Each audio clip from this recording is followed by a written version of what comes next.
يا الله، سلام عليكم. وعليكم السلام على سيدنا. حياك الله أخ حسين، بشرونا عن صحتكم.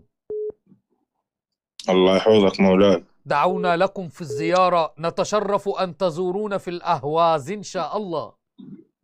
إن شاء الله. ونحن نحب الموالين من العراق.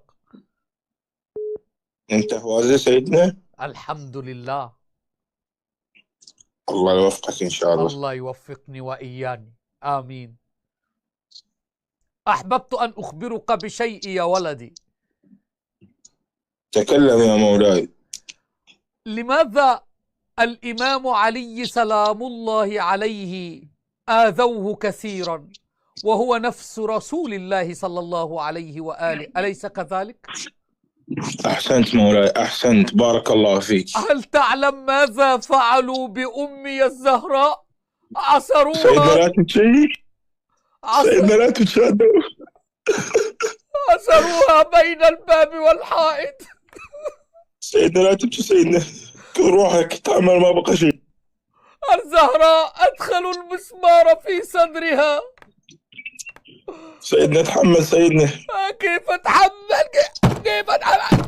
كيف أتحمل؟ الزهراء عصر ونادت: يا فضة إليك فخذيني، وإلى جنبك فسنديني، فقد وربت. سيدنا لا تبكي سيدنا، سيدنا لا تبكي. ما بقى شيء تقدر تقدر سيدنا. الزهراء عصروها بين. اللهم لعن عمر. اللهم لعن أبوك. يا لها يا شيخ حسين، يا أخ حسين، هل تعلم حينما دخلوا على البيت كان ما على الزهراء من خمار، عسروها عسرا. رحم الله من نادى يا فاطمة.